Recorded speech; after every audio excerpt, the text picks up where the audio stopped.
Dosen nyentrik.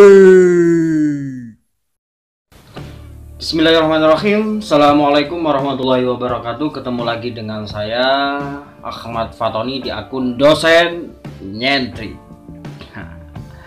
Oke, pada video kali ini saya akan berbicara perihal bahasa, ya. Apa yang ingin saya bicarakan secara spesifik yang akan saya bicarakan adalah PUEB. Apa? PUEB. Oke. Pedoman Umum Ejaan Bahasa Indonesia. Oke. Jadi disingkat dengan PUEB. Nah, itu agar lebih enak di telinga gitu ya. Apa itu PUEB?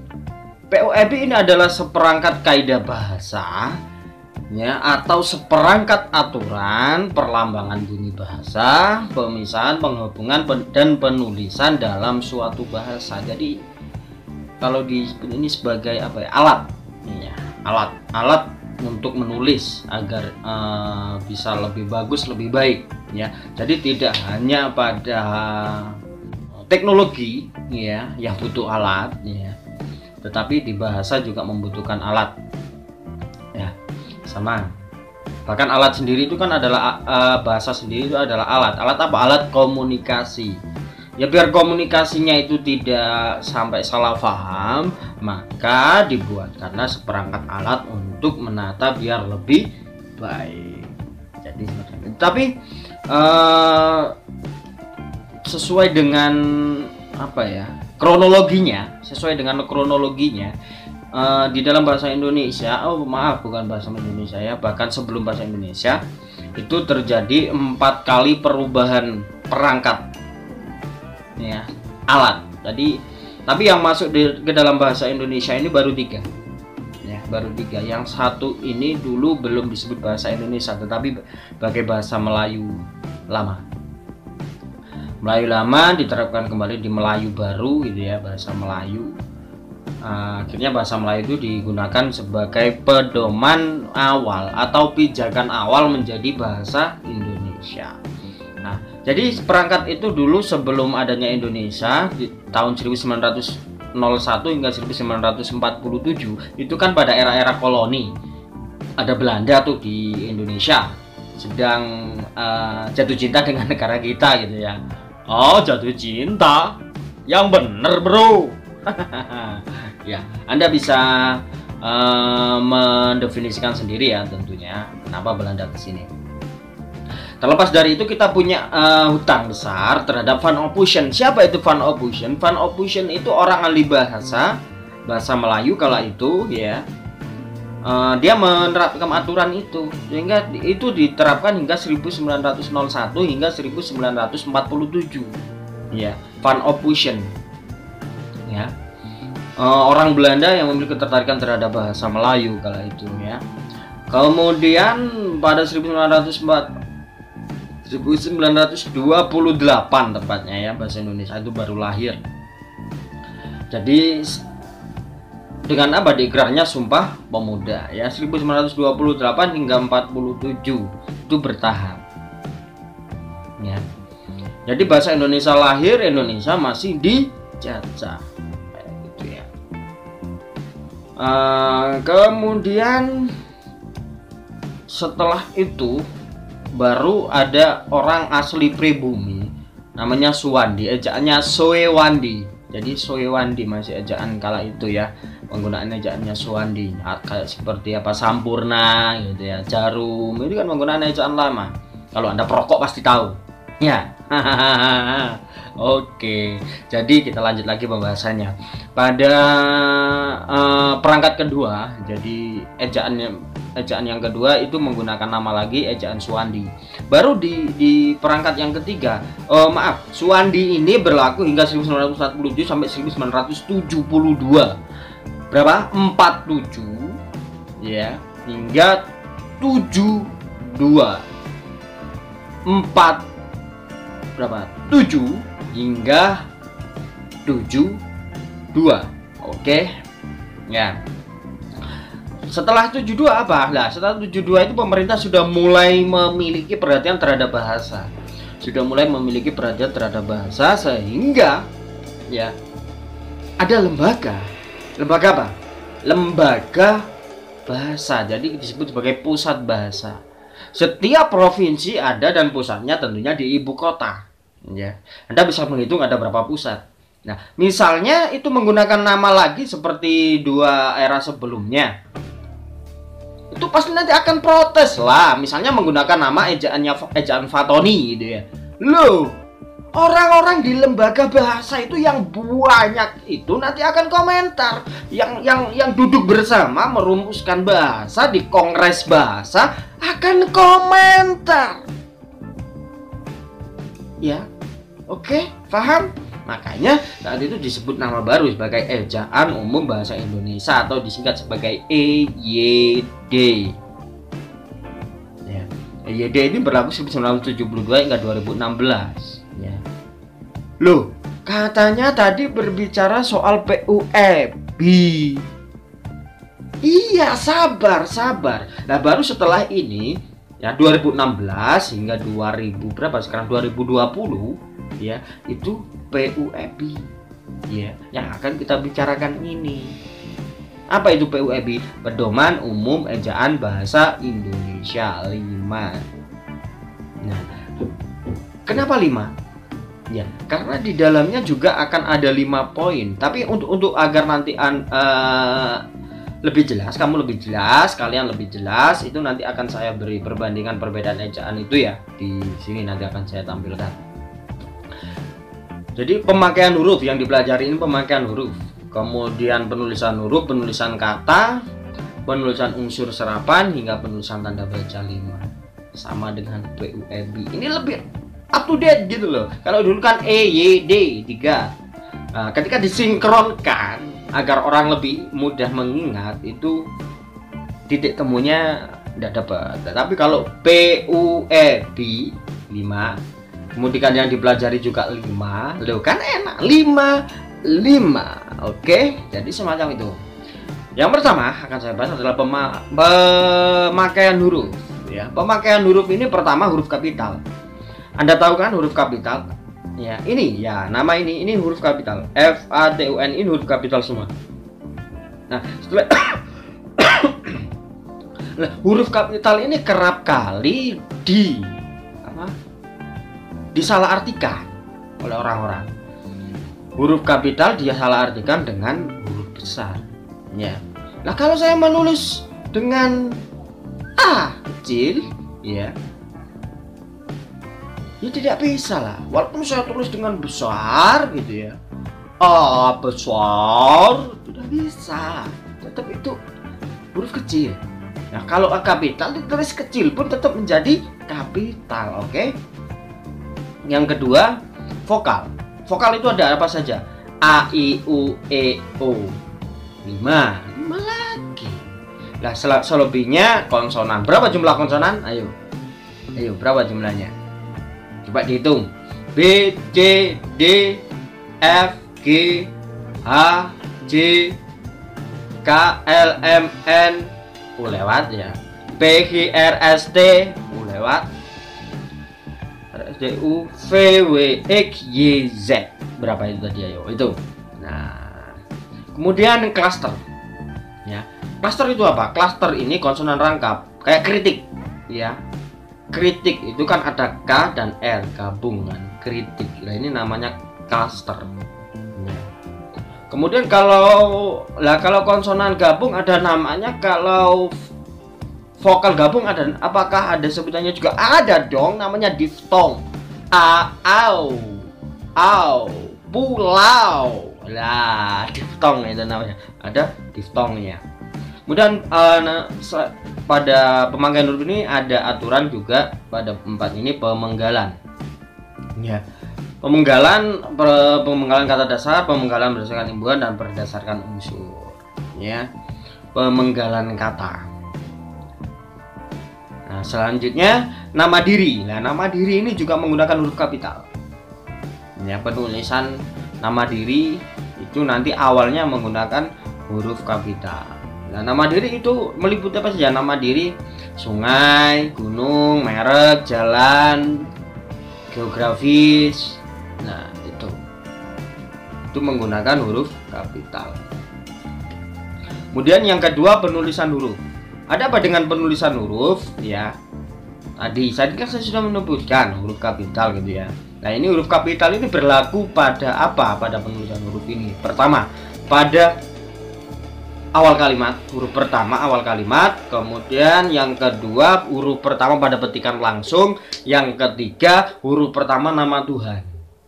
Ya, kitab suci termasuk kata ganti Tuhan. Ya, Maha Tahu. Maha Tahu. Ya, Tuhan yang Maha Esa. Ya, jadi semua itu harus ditulis dengan huruf kapital. Nah, kemudian nama gelar kehormatan, keturunan, keagamaan yang diikuti oleh nama orang. Jadi haji, lah haji itu tidak boleh ditulis dengan H kapital. Haji ya haji kecil. Nah, baru Haji Midun, nah baru hanya kapital. Nah, seperti itu. Kemudian nama jabatan dan pangkat yang diikuti nama orang atau nama pengganti orang, nama instansi, dan nama tempat. Oke. Misal nama instansi UNIM, ya U-nya kapital. Ya. Depak D kapital. Ya. Kemudian nama pengganti orang. Anda huruf kapital. Hanya Anda, kamu tidak. Saya tidak. Aku tidak, kamu tidak, dia tidak. Hanya pada kata ganti Anda, A-nya harus kapital. Kemudian nama bangsa, nama suku, nama bahasa. Bangsa, suku, bahasa. Nama bangsa, suku, bahasa. Jawa, ya. Oke, Mongol. Oke, bahasa Jawa. Tapi bahasa yang bisa ditulis. Saya berbicara menggunakan bahasa Jawa. B-nya kecil, baru J-nya kapital. Oke, selanjutnya nama bulan, nama tahun, bulan, hari raya, dan peristiwa sejarah. Bisa dipahami ya? Pasti bisa dengan mudah. Oke, selanjutnya nama khas dalam geografi. Ya, Semeru. Nah, vulkanik. Nah, itu salah satu contohnya. Salah dua. Suara saya, maaf ya, saya minum dulu.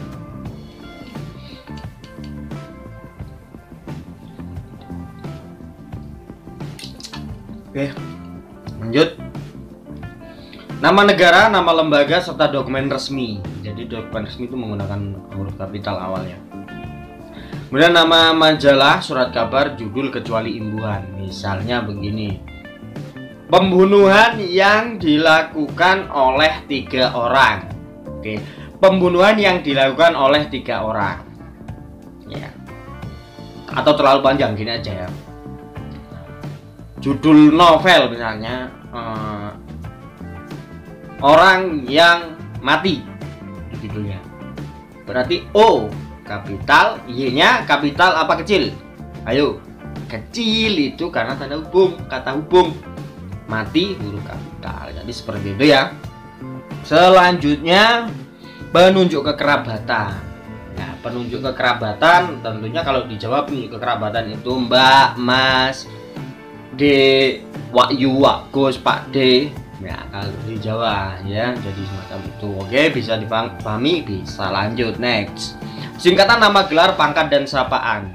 Singkatan nama gelar ya, jadi SPD, sarjana pendidikan. S besar kapital, sorry, S kapital, P kapital, D-nya J. Kemudian penulisan kata ganti Anda lah, sudah saya singgung tadi ya. Kemudian penulisan huruf pada huruf miring ya. Kan ada yang tegak tuh huruf, kan ada yang miring. Tapi jangan khawatir, Anda tidak miring ya. Saya pun tidak miring. Mungkin lah ini baru miring saya ya. Oke, huruf miring. Huruf miring ini pada nama majalah, surat kabar, dan judul itu harus dicetak miring. Ya, ini perlu difahami apalagi kalau kamu mau menulis skripsi. Ini ingat, apa yang cetak miring? Nama majalah, media cetak, media online, cetak miring, dan judul. Misalnya menganalisis novel, menganalisis puisi lah, itu perlu cetak miring. Yang kedua, menegaskan huruf bagian kata atau kelompok kata. Menegaskan huruf bagian kata atau kelompok kata. Misalnya saya buat kalimat ini ya, saya buat kalimat jadi begini. Aku telah mati ketika memilih mencintaimu. Ya, yang saya tekankan mencintaimu. Berarti kata mencintaimu ketika ditulis dicetak miring. Aku telah mati ketika memilih mencintaimu. Mencintaimu harus dicetak miring. Ini untuk menegaskan. Ya. Udah, nama ilmiah atau ungkapan asing. Nama ilmiah misalnya ungkapan asing dulu lah. Ungkapan asing misalnya vocab. Ya. Vocabulary. Ya, vocabulary ini kalau dimasukkan di dalam bahasa Indonesia ini nanti harus cetak miring. Nah, kalau nama ilmiah misalnya Homo sapien. Ya, Homo sapien ini nanti harus dicetak miring. Oke, bisa dipahami? Lanjut ya. Lanjut. Oke. Yang ketiga, poin ketiga ini penulisan huruf. Ya, penulisan huruf ini ada kata dasar, kata turunan, bentuk ulang, gabungan kata, kata ganti, ku, mu, kau, nya, ya. Kemudian kata depan di, ke, dari. Oke. Kemudian kata sandang si dan sang, partikel lah, kah, pun. Ya. Kemudian singkatan dan akronim dan angka dan bilangan. Oke, penulisan kata ini. Ini bukan huruf kapital lagi ya. Ingat, ini bukan, beda topik. Penulisan huruf. Kata dasar. Oke, kata dasar tahu nggak? Gini ya, misalnya memukul, kata dasarnya apa? Pukul. Memukul. Loh, P-nya kemana? Lesap. Itu Bung KTSP. Apalagi ini KTSP, ini kata dasar yang diawali dengan huruf K, kemudian T, S, dan P. Ketika ketemu awalan me, itu harus melesap. Melesap itu hilang. Ya, misalnya pukul ketemu me jadi memukul. Ya, pakai jadi memakai. Punya, ya. Tapi ini harus ada akhiran i, memunyai, bukan mempunyai ya. Bukan mempunyai, oke? Awas, awas keliru, awas. Kemudian K, T, T. Tata. Mentata apa menata? Oke, paham ya jawabannya. Oke. K, T, S. Sekarang sapu. Mensapu apa menyapu? Oke, paham ya, paham. Nyapu. K, T, S, P. Loh, K. Oh, sorry, P yang tadi ya. Sekarang berarti K, saya bahas K. Oke, K. K itu kontrol. Hah, kamu pikir jorok ya? Pikir jorok ya? Nggak boleh. Jadi kontrol, mengontrol, bukan mengkontrol. Oke? Kalau mengkritik bagaimana? Beda. Mengkritik itu ada dua konsonan, tidak boleh hilang. Yang berpasangan tidak boleh dipisahkan. Oke, yang berpasangan bro, tidak boleh. Tapi gini ini sudah nggak itu ya, gini ya. Ya, nah begini ya. Tapi jangan digerakkan, nanti jadi begini. Aneh-aneh saja kaum milenial ini. Saya jadi ikut-ikutan. Oke, jadi itu ya. Apa tadi? K, kontrol, mengontrol. Oke. Kritik tidak bisa karena berpasangan ya, berpasangan. Ya, jangan sampai memisahkan seseorang yang sudah berpasangan. Tidak boleh. Kritik KR berpasangan itu tidak boleh kritik ya, karena kluster. Selain kluster itu boleh. Loh, saya pernah membaca tulisan terus ditulis mengkritik lah, ini harus belajar PUMI dulu ya. Oke, saya harus update terus. Jadi ketika orang-orang itu menerapkan serampangan jadinya seperti itu, salah kaprah, hati-hati. Sudah KTSP itu untuk kata dasar ya. Kata turunan yaitu misalnya memukul tadi ya, kata dasarnya adalah pukul, kemudian diturunkan menjadi memukul, diturunkan lagi jadi memukuli ya, jadi terus turun ya. Bentuk ulang ya, pupu, semu, ini kata ulang semu. Kemudian kata ulang yang tidak semu apa? Pukul, memukul sebagian. Ya. Oke. Kata ulang utuh, buku, buku. Oke. Ya. Kata ulang berubah bunyi, sayur, mayur. Nah, oke, bisa dipahami, bisa lanjut. Pada gabungan kata. Sebentar saya minum dulu, terlalu bersemangat. Apa? Gabungan kata. Jadi ini disebut sebagai gabungan kata karena dia kalau dipisahkan, sekali lagi jangan, oh yang sudah berpasangan jangan dipisahkan, oke? Ya, ini sapu tangan, ya, dua kata kan? Oke, sapu tangan, sapu dan tangan. Kalau dipisahkan artinya beda. Sapu itu ya untuk menyapu, tangan ya ini. Apakah sapu tangan itu sapu yang digunakan untuk menyapu tangan? Tidak. Oke, bisa dimengerti? Bisa. Nanti cari contoh-contoh ya untuk latihan sendiri. Kemudian lanjut lagi, kata ganti. Kumu kaunya. Kata ganti. Ya. Ini harus digabung empat-empatnya. Ini saya sering kali membaca tulisan tidak digabung ya. Katanya nyanyi dipisah. Loh, jangan. Ya. Kau. Lah ini harus digabung. Misalnya kau pukul, jadi harus digabung. Mengapa? Ya karena kau itu dipisah, sudah dipisah. Dia sudah dipisah dari engkau. Masa ketika ketemu pukul harus dipisah? Ya, jadi perdahan. Dipukul. Ya, masa dipisah lagi? Apa kamu tega membuat dia kesepian? Hah? Ah, janganlah, jangan. Oke. Mu. Milikmu. Ya, gabunglah. Ini namanya milikmu, milikku. Ya, namanya milikku. Gabung dengan aku sama dengan milikku, milikmu, milikku, milikmu. Harus digabung. Oke, oke. Kata depan dikedari. Ya. Di depan rumah. Di restoran. Ya, ke warung, ke kampus, miliknya. Ya, kok miliknya dari Surabaya, tidak boleh digabung. Oke, lanjut. Kata si dan sa. Ya. Ini jarang, saat ini sudah jarang digunakan. Ini biasanya pada karya sastra, jadi saya skip ya. Kemudian partikel lah, kah, pun. Ya, lah ini juga sudah jarang dipakai. Kudet. Ya, yang banyak di dalam ada kah dan pun. Apakah? Ya, kalau dulu ada apalah.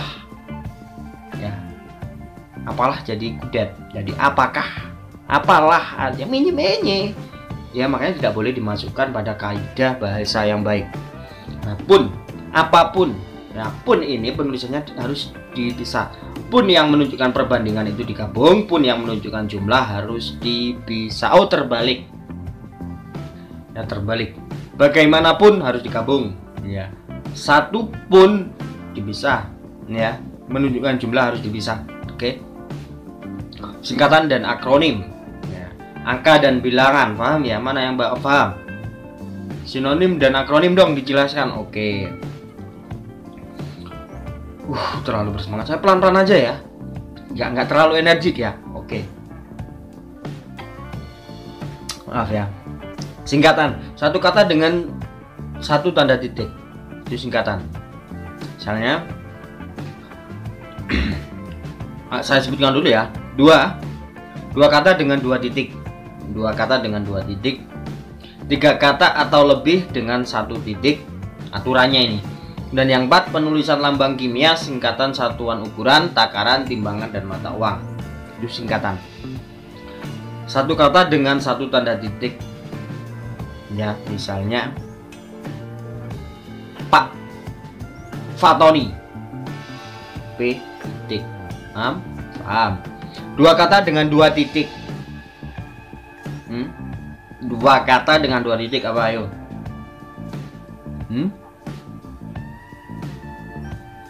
Apa? Kok krik-krik? Apa? Dua kata dengan dua titik. Ketika disingkat. Apa? PP pulang pergi. Jadi P titik P titik, 2 kata. 3 kata atau lebih dengan 1 tanda titik. Ya. DKK titik. Apa DKK itu? Dan kawan-kawan, salah. DKK itu dan kroni-kroninya. Nah, ini salah kaprah. Kemudian penulisan lambang kimia, ya. Penulisan satuan ukuran, takaran, timbangan, dan mata uang. RP. Oke. RP. Akronim gabungan dari huruf awal ditulis kapital. Misalnya UNIM, punya kapital. Gabungan suku kata ditulis dengan huruf awal kapital. Suku kata. Suku kata. Ya. Misalnya Kapoktan. Nah, tuh Kapoktan. Ditulis dengan huruf awal kapital, G-nya saja. Kapoktan apa? Gabungan kelompok dun. Ya. Yang ketiga, gabungan yang bukan sebuah nama ditulis huruf kecil. Ya, misalnya yang bukan sebuah nama. Apa ayo?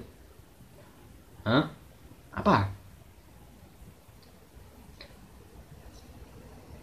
Coba. Gabungan yang bukan sebuah nama. Jadi selain nama. Kalau Unesa kan tadi nama, Unim nama. Nah, jadi yang non nama itu ditulis huruf kecil, tidak kapital. Macam itu, yang bukan nama. Apa? Yang bukan nama.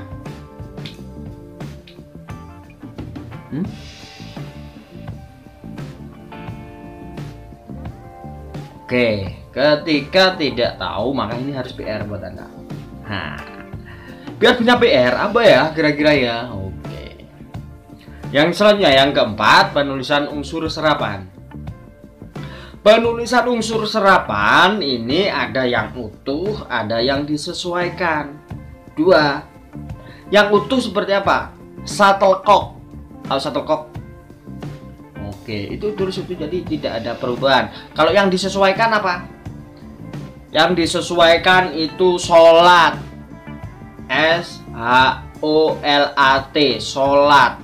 Dijadikan salat. Bukan makanan ya. Kalau salat makanan pakai D. Oke.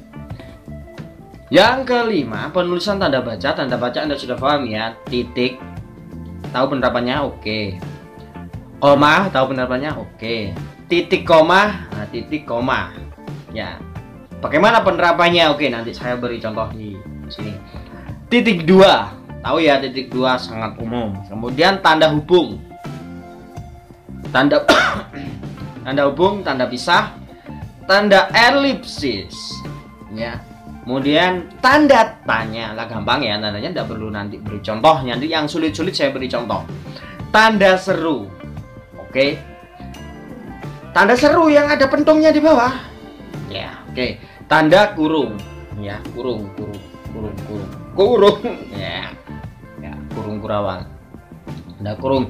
Tanda kurung siku ya, yang begini nih. Nanti saya beri contoh lah yang Anda kalian siapa lagi? Ya, semuanya yang nonton video ini nanti yang asing-asing itu akan saya beri contoh. Oke. Tanda petik. Tanda elipsis ya, oke. Itu nanti akan saya beri penjabaran itu terkait yang terakhir. Ketika nanti yang ini agak teknis sih, yang belum terbiasa mempelajari bahasa itu mungkin agak susah ya, maklum ya. Jadi Anda perlu nanti bertanya, masih kurang jelas nih, jadi nanti jelaskan di bagian ini ya, langsung ketik di kolom komentar. Nanti akan saya bredeli yang banyak tadi menjadi lebih simpel ya. Jadi lebih simpel. Jadi satu bagian aja. Misalnya tolong dijelaskan dong penulisan tanda tanya. Tolong dijelaskan dong kata gabung. Nah, bla bla bla bla bla ya. Tulis di kolom komentar. Jika memang video ini bermanfaat, maka jangan lupa di like dan dibagikan ya, dan tentunya subscribe akun ini. Sampai ketemu ya. Kalau Anda tidak subscribe, saya jadi lemes. Oke, sampai ketemu. Subscribe dulu, subscribe. Oke, sampai ketemu dengan saya di Ahmad Fatani di akun dosen nyentrik. Jangan lupa subscribe.